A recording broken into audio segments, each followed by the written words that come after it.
Hello dear students. तो देखिए, last lecture में हमने हमारे चैप्टर पी ब्लॉक में रिएक्शंस देखी थी बोरोन की।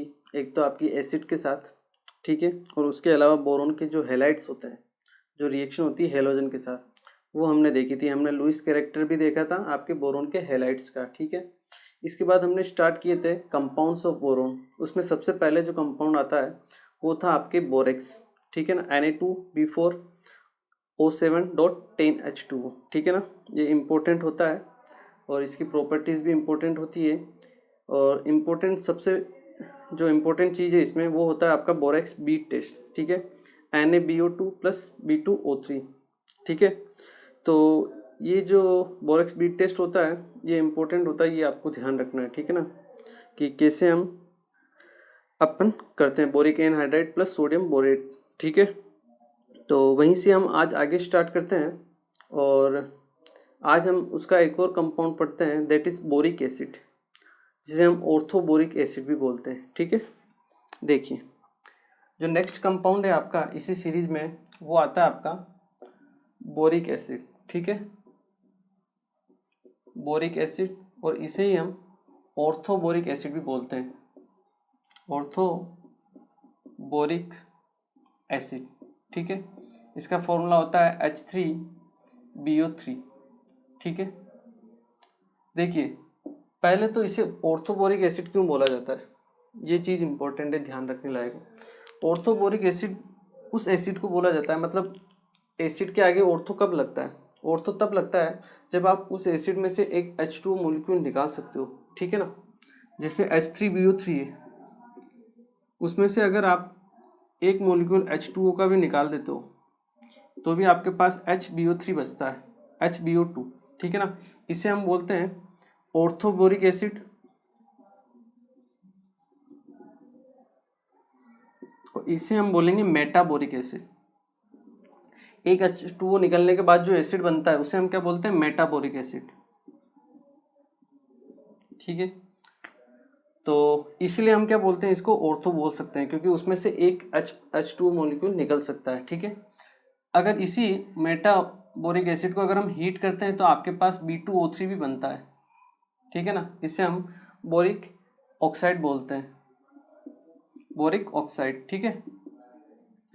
तो ये तो इम्पोर्टेंट चीज़ थी कि हम ऑर्थो क्यों लगाते हैं बोरिक एसिड के आगे, ठीक है ना, ये आपको नॉलेज होना चाहिए।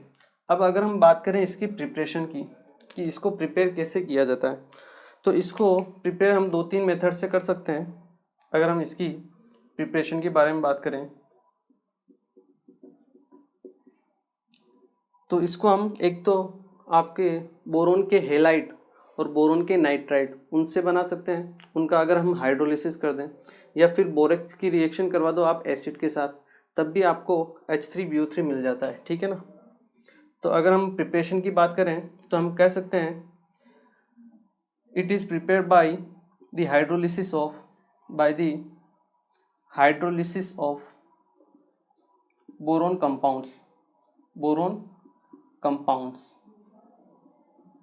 जैसे अगर हम BCl3 लेते हैं, बोरोन का हैलाइड, इसकी हम रिएक्शन करवा देते हैं। हाइड्रोलिसिस मीन्स वाटर के साथ रिएक्शन करवाना, ठीक है। तो आपको एक तो H3BO3 मिलेगा और साथ में क्या मिलेगा, HCl, ठीक है। रिएक्शन को आप बैलेंस कर सकते हो, 3, ये 3HCl, ये 3Cl, 1B 3 3 6, तो यहाँ पे 3 ऑक्सीजन, ठीक है। तो इस तरीके से भी आप बोरिक एसिड को फॉर्म कर सकते हो। बोरिक एसिड को वैसे आप कई जगह आपको लिखा हुआ मिलेगा BOH होल थ्राइस, ठीक है। तो बच्चे इसको क्या बेस समझ लेते हैं, तो ऐसी गलती आपको नहीं करनी है, ठीक है ना। ये एसिड होता है, ये वीक एसिड होता है, ठीक है। इसके अलावा अगर हम बोरोन के नाइट्राइड की रिएक्शन करवा देते हैं, बोरोन के नाइट्राइड की रिएक्शन वही हाइड्रोलिसिस में, तो भी आपको बोरिक एसिड मिलेगा, ठीक है। H3BO3 मिलेगा और साथ में आपको NH3 अमोनिया गैस मिलेगी, ठीक है। रिएक्शन को फिर से आप बैलेंस कर सकते हो, B1 N1 ऑक्सीजन 1, यहाँ पे 3 है तो ये 3 ऑक्सीजन, 6 हाइड्रोजन, ठीक है। तो ये तो 2 मेथड है। इसके अलावा आप बोरेक्स की एसिड के साथ रिएक्शन से भी आप बोरिक एसिड बना सकते हो, जैसे Na2B4O7, ठीक है। इसके अगर आप एसिड मतलब HCl के साथ रिएक्शन करा दो, ठीक है, तो आपको क्या मिलेगा, एक तो मिलेगा आपको NaCl और साथ में मिलेगा H3BO3 और साथ में NaCl, ठीक है ना। इसको आप बैलेंस भी कर सकते हो, ठीक है, बैलेंस हो जाएगी ये, ट्वाइस इधर है तो ये ट्वाइस इधर, ठीक है। Cl2 है तो 2Cl, B4 है तो यहाँ पे 4B, ठीक है। फिर वाटर को आपको बैलेंस कर लेना, ठीक है, हो जाएगी। तो ये मेन 3 प्रिपरेशन के मेथड होते हैं आपके। एक तो आप हाइड्रोलिसिस करा सकते हो बोरोन के कंपाउंड से, उसके हेलाइड या फिर नाइट्राइड से, या फिर आप बोरेक्स का एसिडिफिकेशन करवा दो, मतलब एसिड के साथ रिएक्शन करवा दो तो भी आपको बोरिक एसिड मिल जाता है, ठीक है। साथ में मिलता है आपको NaCl, ठीक है। ये चीज़ इंपॉर्टेंट है, ये आपको नोट करनी है। वीडियो को पॉज कीजिए एंड नोट कीजिए, ओके। देखिए अब अगर हम बात करें बोरिक एसिड, बोरिक एसिड आपका वीक एसिड होता है, ठीक है ना। जब भी एसिड की बात आती है तो ऐसा माना जाता है कि एसिड वो होता है जो H+ डोनेट करता है, ठीक है ना, उसे हम एसिड बोलते हैं।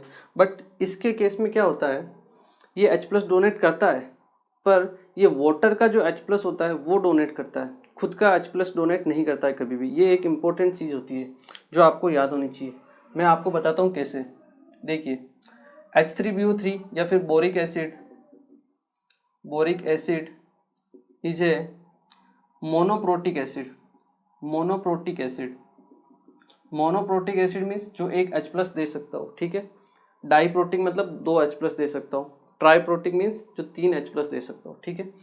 तो बोरिक एसिड जो होता है एक मोनोप्रोटिक एसिड होता है, ठीक है। And it is the only acid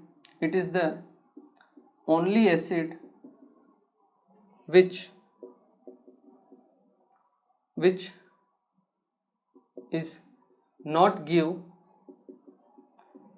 its own H+, जो खुद का H+ कभी नहीं देता है। वैसे दिखने में ऐसे 3 H+ दिख रहे हैं, लेकिन ये कभी भी खुद का H+ नहीं डोनेट करता है। which is not give its own H+, rather it give, or we can say it takes OH- from water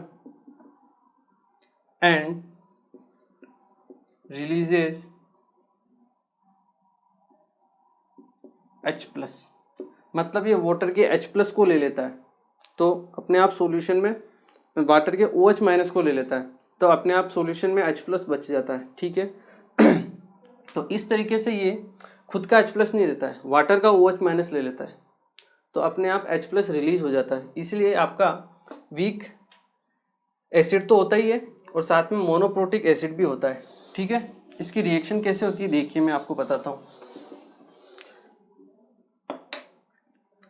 आपका H3BO3, इसका अगर हम स्ट्रक्चर की बात करें, इस टाइप का इसका स्ट्रक्चर होता है, ठीक है ना। sp2 हाइब्रिडाइजेशन होता है। ये क्या करता है, अब ऑक्सीजन है मोर इलेक्ट्रोनेगेटिव, ठीक है, तो बोरोन के ऊपर आएगा Del+, ठीक है। ये क्या करता है, वाटर के पास जो ऑक्सीजन है और उस पर जो लोन पेयर है उसको अट्रैक्ट करता है, पॉजिटिव नेगेटिव। यहाँ से आपका लोन पेयर इसको बोरोन के साथ ऑक्सीजन अटैच होता है, ठीक है। आपकी रिएक्शन क्या होगी, BOH और यहाँ पे OH। अब ऑक्सीजन जो है आपके 3 बॉन्ड तो बना नहीं सकता, इसके ऊपर चार्ज आ जाता है Del+ का, ठीक है। अब ऑक्सीजन है मोर इलेक्ट्रोनेगेटिव, इसलिए उसके ऊपर पॉजिटिव चार्ज है, वो ज़्यादा देर तक टिकता नहीं है, ठीक है। तो वो क्या करता है, यहाँ से H+ को रिलीज कर देता है, एक H को रिलीज कर देता है, ठीक है, और अपने ऊपर से चार्ज को हटा लेता है। और आपके पास जो फाइनल यूनिट बनती है वो बनती है BOH⁴-, ठीक है, BOH⁴- और साथ में आपके H+ रिलीज हो जाता है, और इसी H+ की वजह से आपका ये वीक मोनोप्रोटिक एसिड होता है। तो मतलब ये क्या है, बहुत चालाक एसिड है, ठीक है ना। मतलब खुद का H+ नहीं देता है, वाटर का OH- ले लेगा और उसके H+ को रिलीज करेगा। तो ये एक इंपॉर्टेंट चीज़ होती है जो आपको ध्यान रखनी है।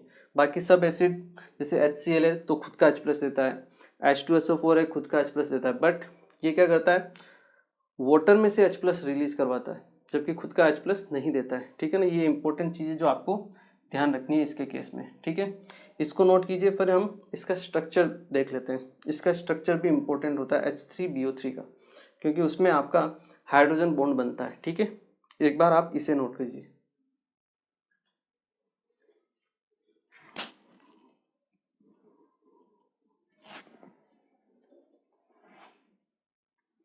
ओके, देखिए अब अगर हम बात करें किसकी, इसके स्ट्रक्चर की, तो इसकी स्ट्रक्चर में जो क्या होता है, लेयर्ड स्ट्रक्चर होता है। इसका लेयर्ड स्ट्रक्चर होता है। ठीक है ना, तो आप लिख सकते हो अगर पॉइंट बना के,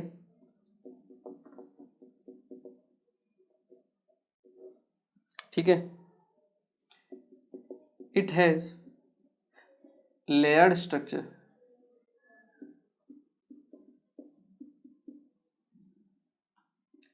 in which BO3 units are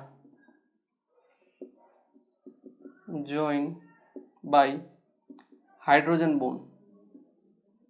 आपके जो BO3 यूनिट होती है वो हाइड्रोजन बॉन्ड के जरिए क्या होती है, ज्वाइन होती है। देखिए कैसा इसका स्ट्रक्चर होता है, याद नहीं रखना है थोड़ा, मतलब एक बार आपको देख लेना है कि कैसा स्ट्रक्चर होता है, इसलिए मैं आपको बना देता हूँ। ठीक है ना, BO O O, ठीक है, ये BO3 यूनिट्स होती है। ये क्या है, आपस में H+ से कनेक्ट रहती है। ठीक है, ये ऑक्सीजन कनेक्ट हो गया, ये हाइड्रोजन यहाँ से कनेक्ट है। ठीक है, यहाँ से एक वो किसी ना किसी हाइड्रोजन के साथ कनेक्शन रहेगा ऑक्सीजन का, हाइड्रोजन बॉन्ड का। ठीक है,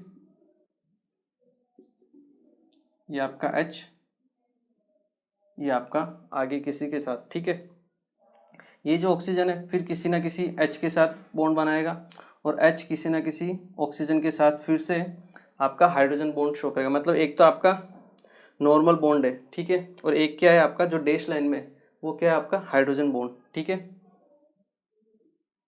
ये O, ये फिर किसी B के साथ कनेक्ट होगा, ये भी आपका B के साथ कनेक्ट होगा, ये बाद में किसी O के साथ कनेक्ट, और ये फिर O के साथ कनेक्ट, ये किसी O के साथ कनेक्ट, और ये किसी फिर O के साथ कनेक्ट, मतलब लेयर्ड स्ट्रक्चर होगी।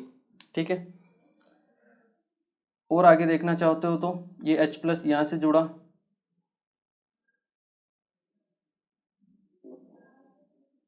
ये किसी ना किसी या तो बाहर, या ये H+ से एक H+ से इधर जुड़ जाएगा, एक H से यहाँ जुड़ गया। ठीक है, ये जो ऑक्सीजन है ये एक H+ इससे जुड़ गया, ये आपका H इधर हो गया।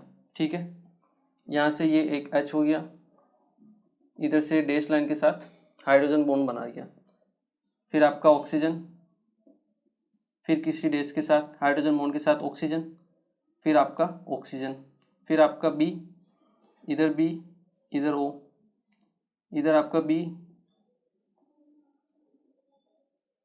ये आपका B, ये फिर O और फिर O, और फिर आपके ये किसी और हाइड्रोजन बॉन्ड के साथ कनेक्ट होंगे, ये H, ये किसी और ऑक्सीजन के साथ। ठीक है, तो इस प्रकार का ये आपका लेयर्ड स्ट्रक्चर हो गया।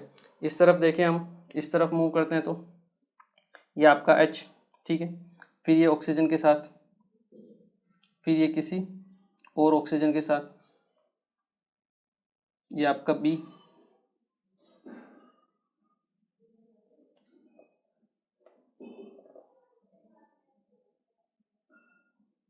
ये ऑक्सीजन,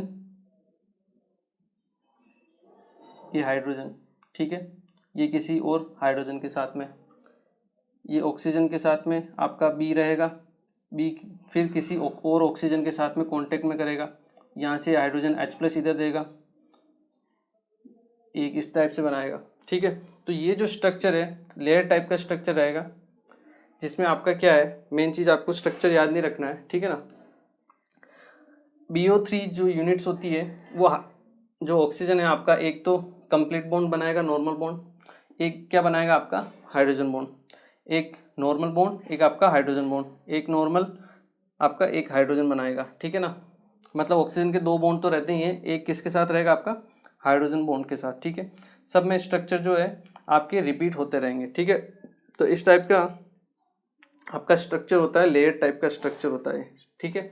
स्ट्रक्चर याद नहीं रखना है आपको, केवल ये ध्यान रखना है इसमें कि BO3 यूनिट्स जो होती है वो आपस में हाइड्रोजन बॉन्ड के साथ कनेक्ट रहती है, ठीक है ना। क्वेश्चन पूछ लिया जाता है कि BO3 यूनिट्स जो होती है वो कौन से बॉन्ड के साथ अटैच होती हैं, तो hydrogen bond, van der Waals bond, ठीक है ना। और कोई भी 2 ऑप्शन आपको मिल जाएंगे, तो आपका आंसर क्या रहेगा हाइड्रोजन बॉन्ड के साथ, ठीक है। ये इंपॉर्टेंट है, स्ट्रक्चर उतना इंपॉर्टेंट नहीं है, बस आपको देखना है कि हाँ कैसे होता है, ठीक है। इसे नोट कीजिए। फिर हम पढ़ते हैं इसके तीसरे कंपाउंड के बारे में, दैट इज B2H6, ठीक है, जो बोरोन का एक हाइड्राइड होता है, ठीक है। इसे नोट कीजिए, फिर हम उसके बारे में पढ़ते हैं। ओके, तो आई होप ये आप लोगों ने नोट कर लिया होगा। अब हम इसका थर्ड इंपॉर्टेंट कंपाउंड जो है वो पढ़ लेते हैं, दैट इज डाइबोरेन, B2H6। आपका जो थर्ड इसका इंपॉर्टेंट कंपाउंड आता है वो आता है आपका डाइबोरेन,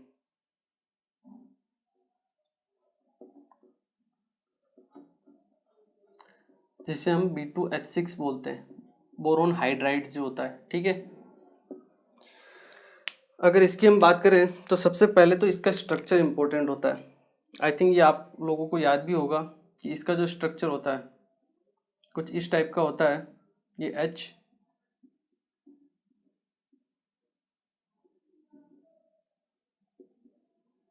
ठीक है।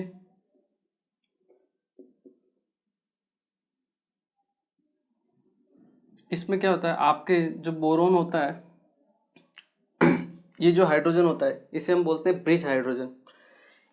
बोरोन क्या है, 6 इलेक्ट्रॉन है इसके पास, मतलब ये इलेक्ट्रॉन डेफिशिएंट है, लुईस एसिड की तरह वर्क करता है, ठीक है। इलेक्ट्रॉन 6 इलेक्ट्रॉन डेफिशिएंट,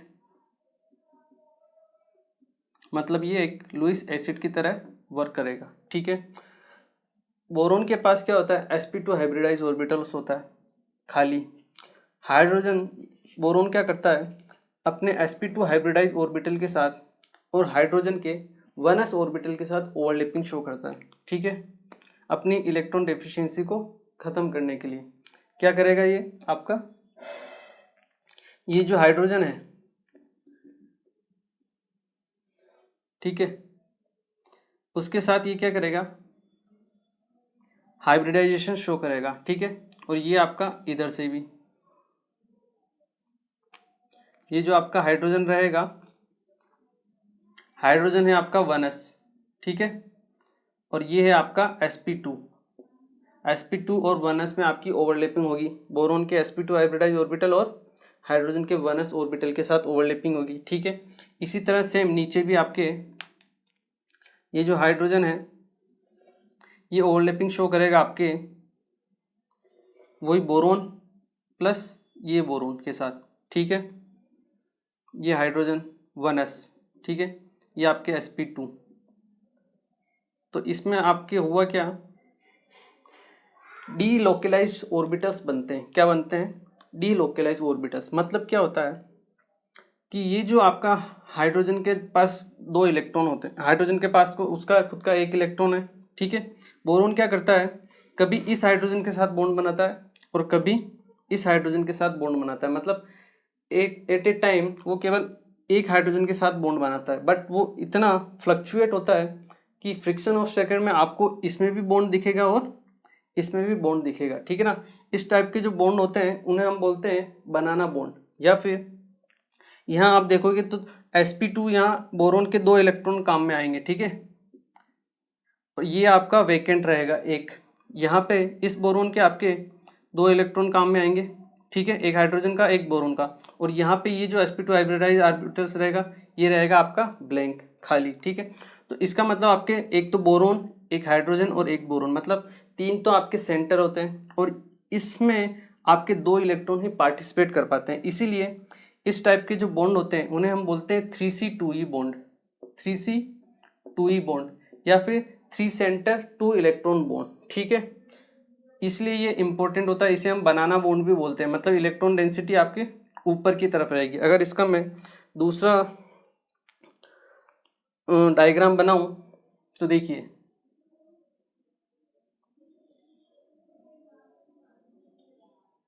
ये इस टाइप का बनेगा आपका, ठीक है ना। यहाँ पे आपके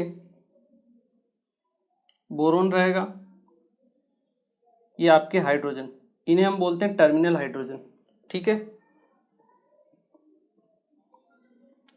ये आपका बोरोन, ये आपके दोनों टर्मिनल हाइड्रोजन। ये दोनों बोरोन और आपके चारों हाइड्रोजन टर्मिनल हाइड्रोजन वो क्या है, आपके एक ही प्लेन में होते हैं, ठीक है। अब ये जो हाइड्रोजन होते हैं इन्हें हम बोलते हैं ब्रिज हाइड्रोजन। क्या बोलते हैं? ब्रिज हाइड्रोजन, ठीक है। ये वाला और ये नीचे वाला दोनों आपके ऊपर की तरफ रहेंगे, ठीक है ना। ये आपके रहते हैं इस टाइप में, या फिर इनको एक सेकेंड थोड़ा सा ऊपर बना देते हैं। ये आपके रहेंगे प्लेन से ऊपर की तरफ रहेंगे,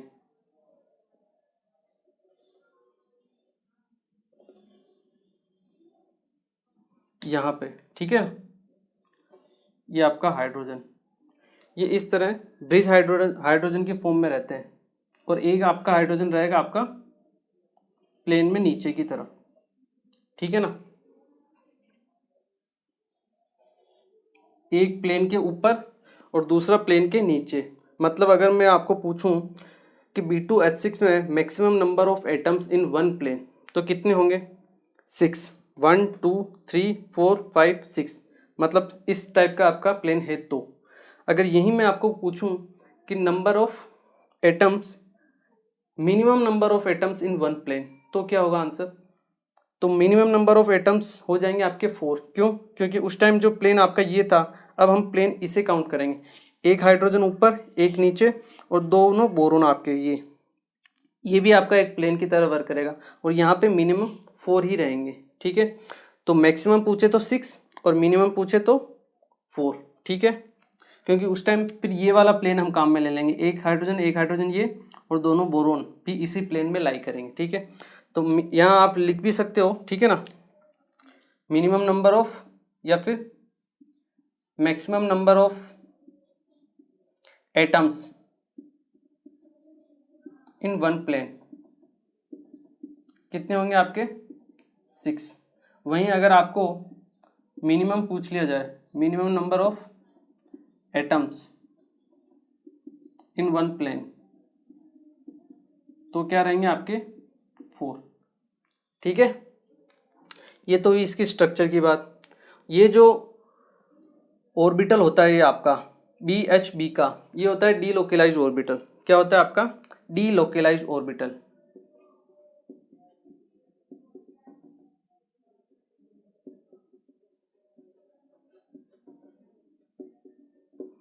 क्वेश्चन में अगर आपको पूछे कि BHB में कौन सा हाइब्रिडाइज्ड ऑर्बिटल है, तो ना तो sp2 है ना ही 1s है, वो क्या है आपका? डीलोकेलाइज्ड ऑर्बिटल होता है, ठीक है ना। तो डीलोकेलाइज्ड ऑर्बिटल क्या होता है आपका? BH और B के बीच में रहेगा, ठीक है ना। ये इंपॉर्टेंट स्ट्रक्चर होती है, ये इसका इंपॉर्टेंट पार्ट है, ठीक है ना। तो दोनों को नोट कीजिए, फिर मैं आपको डीलोकेलाइजेशन के बारे में लिखवा देता हूँ। इनको एक बार नोट कीजिए, ठीक है।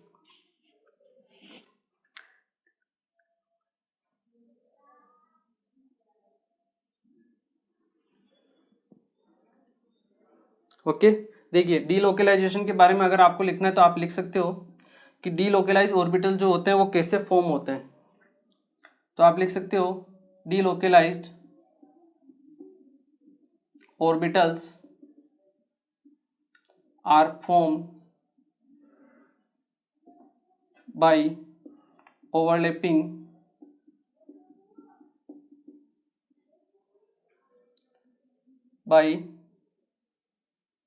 of sp2 hybridized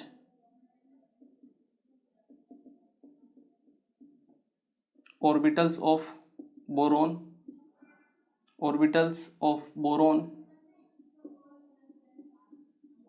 and 1s orbital of hydrogen.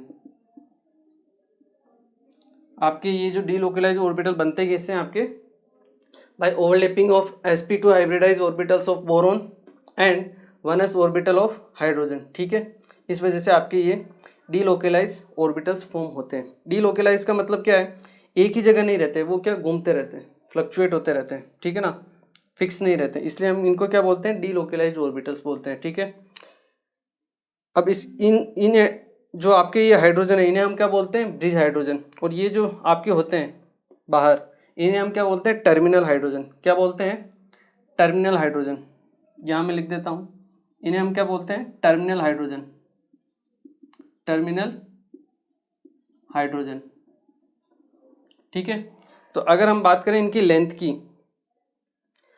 तो बी और एच की जो लेंथ होती है ब्रिज हाइड्रोजन की, ये जो लेंथ होती है, और ये बी एच की, बी और एच वाली जो ब्रिज वाली हाइड्रोजन की है वो लेंथ होती है हमेशा ज़्यादा होती है। ठीक है ना, और इसकी जो लेंथ होती है अराउंड होती है आपके 133 पिकोमीटर, 133 पिकोमीटर। ठीक है, और ये जो आपकी लेंथ होती है ये होती है अराउंड 119 पिकोमीटर। ठीक है ना, ये चीज़ भी है जो इम्पोर्टेंट है, जो आपको ध्यान रखनी है इसके अंदर।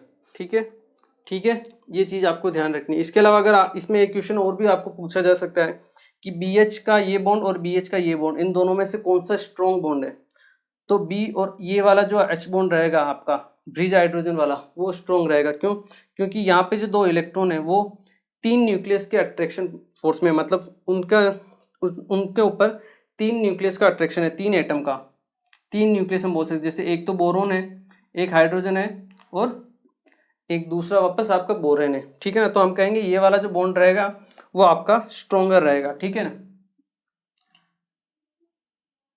तो हम क्या कह सकते हैं कि आपका जो बी एच वाला बॉन्ड है, ठीक है ना, ब्रिज एटम वाला, ये वाला bond, bridge bond of boron B और H, B and H is more stronger, is more stronger than terminal BH bond, is this bridge bond BH is under influence of 3 nuclei, under influence of 3 nuclei B H B, इसलिए ये आपका strong भी होता है। ठीक है ना, ये आपका वीक होगा। ठीक है, तो ये चीज़ है जो भी आपको ध्यान में रखनी है। ठीक है, तो ये सब आपकी इंपॉर्टेंट चीज़ें होती हैं। ठीक है, जो आपको ध्यान रखनी होती है डाइबोरेन में, इसे नोट कीजिए। फिर हम पढ़ते हैं इसकी प्रिपरेशन कैसे की जाती है। ठीक है ना, इसे एक बार नोट कीजिए। ओके, देखिए अब अगर हम बात करें इसकी मेथड ऑफ प्रिपरेशन की, कि इसे हम कैसे फॉर्म करते हैं, तो इसको फॉर्म करने के आपके पास 2 तरीके होते हैं। एक तो लेबोरेटरी मेथड होता है और एक आपका इंडस्ट्रियल मेथड होता है। ठीक है ना, तो सबसे पहले हम आपका लेबोरेटरी मेथड देख लेते हैं। प्रिपरेशन की अगर हम बात करें तो सबसे पहले आएगा लैब मेथड। इसमें होता क्या है, हम BF3 का रिडक्शन करवाते हैं। ठीक है ना, मेथड क्या आएगा, बाय रिडक्शन ऑफ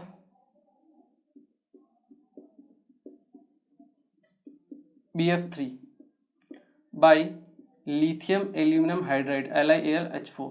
ठीक है, LaH उसको बोला जाता है। इसमें आप क्या करोगे, BF3 की रिएक्शन कराओगे LiAlH4 से। ठीक है, लिथियम एल्यूमिनियम हाइड्राइड आपका एक स्ट्रॉन्ग रिड्यूसिंग एजेंट होता है। आपको जो कंपाउंड मिलेगा, एक तो B2H6 मिलेगा, B2H6, साथ में मिलेगा LiF और साथ में मिलेगा AlF3। ठीक है, इसे आप बैलेंस भी कर सकते हो, 2 3 इधर और 3 इधर, ठीक है। ये हो गई आपकी बैलेंस 4। तो इस तरह से आप बना सकते हो B2H6 को, ठीक है। इसके अलावा जो सेकंड मेथड होता है आपका इंडस्ट्रियल मेथड,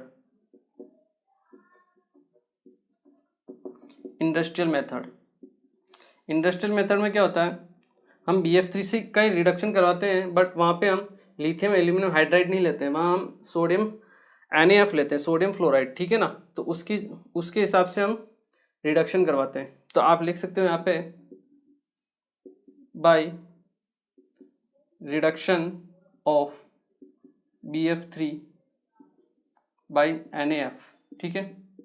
या फिर आप NaH भी ले सकते हो, मेनली इसकी जगह NaF की जगह आप NaH ले लीजिए। हाइड्राइड जो होता है NaH, वो एक अच्छा रिड्यूसिंग एजेंट की तरह वर्क करेगा, ठीक है। तो BF3 की आप रिएक्शन करवाइए NaH के साथ, तो आपको वही प्रोडक्ट मिलेंगे, एक तो B2H6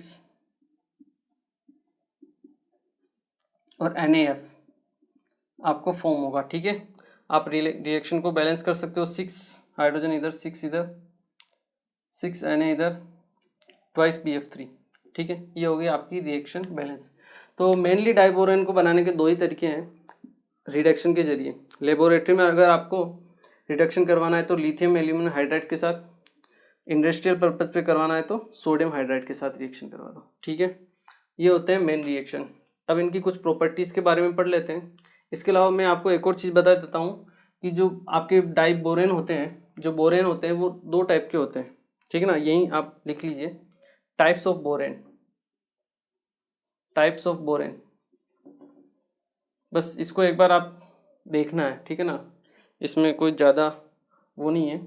तो आपका जो बोरोन होता है वो 2 टाइप का होता है, ठीक है। एक होता है आपका BnH4+N टाइप का, और एक होता है BnH6+N टाइप का, ठीक है ना।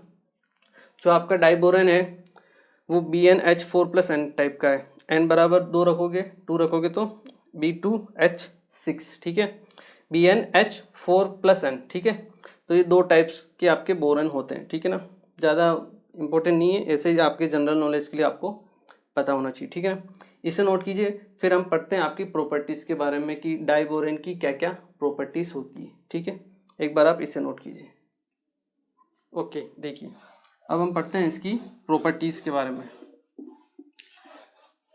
डाइबोरेन की जब आप रिएक्शन करवाते हो ऑक्सीजन के साथ, ठीक है ना, तो ये फायर कैच कर लेता है स्पॉन्टेनियसली, ठीक है ना, प्रॉपर्टीज़, और high amount of heat release होती है इससे, ठीक है ना। तो जब आप डाइबोरेन की रिएक्शन करवाते हो तो हम कह सकते हैं it spontaneously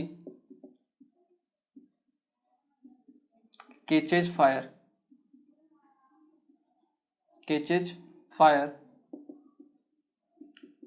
in the presence of oxygen या O2, ठीक है, and releases high amount of energy release होती है, ठीक है ना।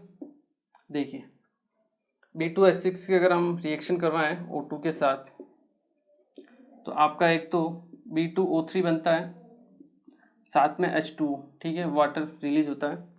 आप बैलेंस भी कर सकते हो इसे, H6 है तो यहाँ 3 लगा दीजिए, 3O2 6O2, यहाँ पे 3, ठीक है। डेल्टा H इसका नेगेटिव होता है, लेस देन 0, हाईली एक्सोथर्मिक होती है रिएक्शन,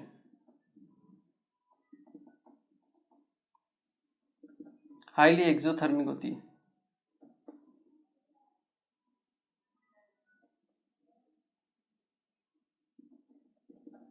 ठीक है ना। High amount of energy release होती है इससे, ठीक है। एक तो इसकी ये रिएक्शन होती है, और इसका अगर हाइड्रोलिसिस करवा देते हो आप, मतलब वाटर के साथ रिएक्शन, तो आपको बोरिक एसिड मिलता है, ठीक है ना।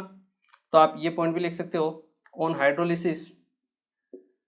Hydrolysis it gives boric acid, आपको बोरिक एसिड मिल जाता है, ठीक है ना। जैसे B2H6 है, इसकी आप वाटर के साथ रिएक्शन करवा लिए, आपको BOH होल थ्राइस मतलब H3BO3 मिल जाएगा। ठीक है, रिएक्शन को आप बैलेंस भी कर सकते हो, ट्वाइस B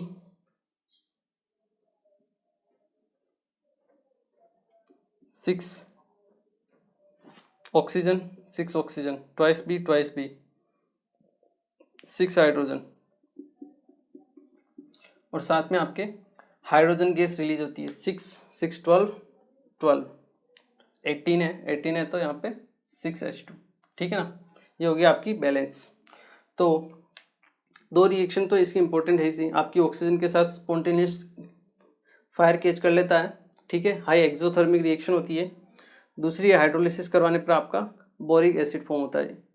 इसके अलावा इसकी एक रिएक्शन और होती है, वो होती है अमोनिया के साथ, वो एक इम्पोर्टेंट रिएक्शन है, इसे नोट कीजिए, फिर हम वो रिएक्शन भी देख लेते हैं। ओके, देखिए अब हम पढ़ते हैं इसकी एक इम्पोर्टेंट रिएक्शन अमोनिया के साथ, NH3 के साथ। ठीक है, तो इसकी फर्स्ट रिएक्शन अगर हम देखें, B2H6 जब अमोनिया के साथ रिएक्शन करता है और अमोनिया आपका होता है एक्सेस में, तो आपको मिलता है BNX, जिसे हम क्या बोलते हैं, बोरोन नाइट्राइड। क्या होता है ये आपका, बोरोन नाइट्राइड। ये दो टाइप का होता है, पता है ना आपको, एक तो होता है इनऑर्गेनिक ग्रेफाइट और एक होता है इनऑर्गेनिक डायमंड। एक आता है आपका इनऑर्गेनिक डायमंड, जिसकी स्ट्रक्चर डायमंड की तरह होती है, जिसे हम क्या बोलते हैं, बोराजोन।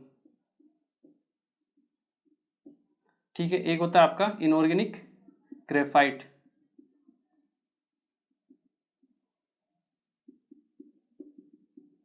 ठीक है, जिस एक होता है आपका इनऑर्गेनिक ग्रेफाइट। ठीक है, ये तो इंपॉर्टेंट चीज थी। ठीक है, अब अगर हम B2H6 की रिएक्शन कराएं NH3 के साथ ही, आपका B2H6 की रिएक्शन करवाते हैं हम NH3 के साथ ही, बट 1:2 रेशियो में, मतलब 1 मोल ये है तो 2 मोल NH3 है। अगर हम इसमें आपकी रिएक्शन करवाते हैं तो आपको क्या मिलता है, B3N3H6, B3N3H6 मिलता है। ठीक है, जिसे हम बोलते हैं बोराजीन, बोराजीन, और इसे हम बोलते हैं इनऑर्गेनिक बेंजीन। क्या बोलते हैं, इनऑर्गेनिक बेंजीन। इसका नाम है बोराजीन। बोराजोन अलग है, बोराजीन अलग है, ध्यान रखना। ठीक है, इसे हम क्या बोलते हैं, इनऑर्गेनिक बेंजीन बोलते हैं। ठीक है, इसके अलावा अगर हम B3 इसी की रिएक्शन अगर हम NH3 के साथ करवाएं, लेकिन लो टेम्परेचर पे करवाते हैं, B2H6 की अमोनिया के साथ ही रिएक्शन करवाते हैं हम, बट एट लो टेम्परेचर। तो लो टेम्परेचर पे क्या होगा, आपके कॉम्प्लेक्स आयन बनते हैं। ठीक है ना, आपका एक तो बनेगा BH2 NH3 ट्वाइस प्लस, और साथ में आपके बनेगा BH4 माइनस। ठीक है ना, इस प्रकार का आपका कॉम्प्लेक्स आयन बनता है।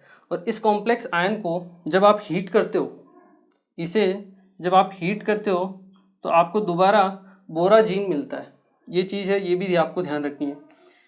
B2H6 की अमोनिया के साथ रिएक्शन करवाएंगे तो आपको कॉम्प्लेक्स केटायन बनेंगे, और केटायन और एनायन बनेंगे। उनको जब दोबारा आप हीट करते हो तो आपको बोराजीन मिलती है। ठीक है, और अगर आप बोराजीन को हीट करते हो, B3N3H6, इसे जब आप हीट करते हो अराउंड 200 डिग्री सेंटीग्रेड पे, तो आपको फिर से BNX मतलब आपका इनऑर्गेनिक ग्रेफाइट मिलता है। ठीक है ना, ये चीज़ भी इंपॉर्टेंट होती है। ठीक है, और अगर आप इसका हाइड्रोलिसिस करवा देते हो,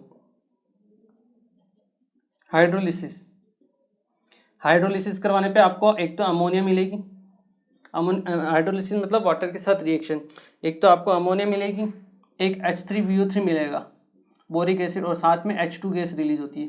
ठीक है ना, तो ये 2-3 इंपॉर्टेंट रिएक्शन है आपकी अमोनिया के साथ, ठीक है, ये इंपॉर्टेंट होती है। एक्सेस में करवाओ तो बोरोन नाइट्राइट इनऑर्गेनिक ग्रेफाइट मिलता है। लिमिटेड सप्लाई मतलब 1:2 रेशियो में कराओ तो बोराजीन मिलता है। पहले क्या मिल रहा था, बोराजोन, बाद में क्या मिलता है, बोराजीन, ठीक है, जिसे हम बोलते हैं इनऑर्गेनिक बेंजीन। इसका स्ट्रक्चर में भी मैं आपको बता देता हूँ कैसा होता है, ठीक है ना। बोराजीन का बेंजीन की तरह ही होता है। दूसरा, अगर लो टेम्परेचर पर कराओ तो आपका एक कॉम्प्लेक्स आयन बनेगा, जिसको हीट करने पर आपको दोबारा क्या मिलेगी, बोराजीन, ठीक है। और आपकी बोराजीन की रिएक्शन आप उसको हीट करते हो 200 डिग्री सेंटीग्रेड, तो आपको दोबारा से इनऑर्गेनिक ग्रेफाइट मिल जाता है, ठीक है। मतलब इनऑर्गेनिक बेंजीन को जब आप हीट करोगे तो आपको इनऑर्गेनिक ग्रेफाइट मिलेगा। और हाइड्रोलिसिस करवाने पर अमोनिया प्लस बोरिक एसिड और हाइड्रोजन गैस रिलीज होती है, ठीक है। ये इंपॉर्टेंट चीज़ होती है, इसे नोट करो। फिर मैं आपको स्ट्रक्चर बता देता हूँ इनऑर्गेनिक बेंजीन की कैसी होती है, ठीक है ना। ओके, देखिए अब मैं क्या करता हूँ, आपको स्ट्रक्चर बता देता हूँ इनऑर्गेनिक बेंजीन की स्ट्रक्चर कैसी होती है। आपको बेंजीन का आई होप स्ट्रक्चर तो पता होगा। बेंजीन का फॉर्मूला होता है C6H6। इसकी स्ट्रक्चर होती है लाइक दिस,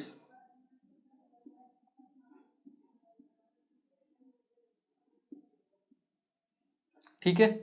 ये आपके hydrogen hydrogen hydrogen hydrogen hydrogen और हाइड्रोजन, और एक होता है आपका डबल बॉन्ड।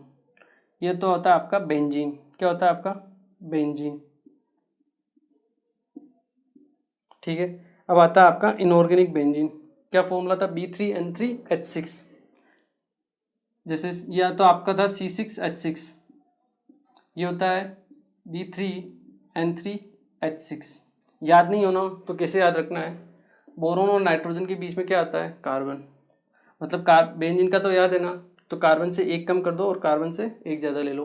कार्बन से एक कम B3, कार्बन से एक ज़्यादा N3, B3N3H6, ठीक है, याद हो जाएगा, ठीक है। सेम स्ट्रक्चर होता है आपका। यहाँ पे कार्बन की जगह क्या आ जाएंगे अब आपके, बोरोन और नाइट्रोजन। ये बोरोन, फिर नाइट्रोजन, फिर आपका बोरोन, फिर आपका नाइट्रोजन, यहाँ से नाइट्रोजन, फिर आपका बोरोन, और फिर आपका नाइट्रोजन, और यहाँ से आपके HH तो जुड़े हुए ही हैं। अब नाइट्रोजन के पास होता है एक लोन पेयर, ठीक है, वो लोन पेयर डोनेट करके बोरोन को आपका कोऑर्डिनेट बॉन्ड बनाता है, ठीक है ना, जिसे हम डबल बॉन्ड भी शो करते हैं ऐसे, या तो ऐसे शो करेंगे तीर के जरिए, या फिर इसे हम बोरोन नाइट्रोजन पे प्लस और बोरोन पे माइनस, इस तरह से भी शो करते हैं, ठीक है। यहाँ पे भी आपका नाइट्रोजन पे प्लस, बोरोन पे माइनस, यहाँ पे आपका नाइट्रोजन पे प्लस, बोरोन पे माइनस। तो ये होता है आपका इनऑर्गेनिक बेंजीन, इनऑर्गेनिक बेंजीन, ठीक है। स्ट्रक्चर याद होना चाहिए आपको, ठीक है, इंपॉर्टेंट रहता है। ओके, स्ट्रक्चर नोट कीजिए, फिर हम इसकी और प्रॉपर्टीज के बारे में पढ़ते हैं। ओके, देखिए आपका जो बोरोन होता है वो हाइड्रिडोबोरेट्स भी बनाता है, ठीक है ना। हाइड्रिडोबोरेट्स क्या होते हैं आपके, आप पॉइंट बना के लिख सकते हो। Boron also forms a series of हाइड्रिडोबोरेट्स। हाइड्रिडोबोरेट्स भी आपका वो बना सकता है। जैसे आप किसी भी मेटल हाइड्राइड की रिएक्शन करवा दो, यहाँ पे मेटल कौन सी हो सकती है, या तो लिथियम या सोडियम, ठीक है। अगर आप इनकी रिएक्शन कराते हो B2H6 के साथ, ठीक है, B2H6 के साथ सब जब आप रिएक्शन कराओगे तो आपको M, ये तो आपका M+, ठीक है, twice of M plus plus BH4 minus, इस टाइप की आपको यूनिट मिलती है, ठीक है, जिसे हम बोलते हैं बोरोहाइड्राइड्स, बोरोहाइड्राइड्स। तो इस टाइप की जो यूनिट्स होती है कॉम्प्लेक्स, वो भी आपका बोरोन फॉर्म करता है, ठीक है ना। तो ये इसके बोरोन के आपके 3 कंपाउंड्स थे आपके, बोरेक्स हो गया एक बोरिक एसिड हो गया, और तीसरा आपका डाई बोरेन, ठीक है। और अगर हम इनके यूजेस की बात करें तो बोरोन का यूज़ आप सबको पता ही होगा। हाई स्ट्रेंथ होती है इसकी, हाई मेल्टिंग पॉइंट होता है, स्ट्रॉन्ग होता है, ठीक है ना। इसके अलावा ग्लास बनाने में भी इसका, पायरेक्स ग्लास होते हैं उनको बनाने में इसका यूज़ आता है, ठीक है ना। इसके अलावा बुलेट प्रूफ वेस्ट जो होती है उनको बनाने में भी इसका यूज़ आता है, ठीक है। वहीं अगर हम एल्यूमिनियम की बात करें, इसी फैमिली का एक ग्रुप है, उसके कंपाउंड हमारे सिलेबस में नहीं है वैसे तो, ठीक है। और बट उसके अगर हम यूजेस देखें तो एल्यूमिनियम का यूज़ आप सबको पता ही है, लाइट वेट का होता है, उसकी थर्मल कंडक्टिविटी और इलेक्ट्रिकल कंडक्टिविटी दोनों स्ट्रॉन्ग होती है, अच्छी होती है, कॉपर से अच्छा उसकी इलेक्ट्रिकल कंडक्टिव होती है, ठीक है ना, लगभग 2 टाइम्स होती है, इसलिए भी इम्पोर्टेंट होता है एल्यूमिनियम का। अगर आप एयरक्राफ्ट वगैरह देख लो, मतलब लाइट वेट की जो चीज़ें होती है, जो आपकी मोटर कार्स होती है, व्हीकल्स, उनको में भी आपका एल्यूमिनियम का यूज़ होता है, ठीक है ना। तो एल्यूमिनियम का बहुत सारा यूज़ होता है। आपके किचन में भी बहुत सारे बर्तन होंगे, वो भी आपके अधिकतर एल्यूमिनियम के ही बने होते हैं, ठीक है ना। तो इस टाइप से बहुत सारे यूज़ होते हैं, ठीक है। तो आज हमारा यहाँ पे जो आपका एक फैमिली था बोरोन फैमिली, वो कंप्लीट होता है, ठीक है। इसमें आपके मेनली 3 ही कंपाउंड्स थे जो इम्पोर्टेंट थे और जो अपने को याद रखने हैं, ठीक है ना। तो आज के लेक्चर को हम यहीं कंप्लीट करेंगे और मिलते हैं नेक्स्ट लेक्चर आपकी नेक्स्ट फैमिली के साथ, that is carbon family. Okay, thank you.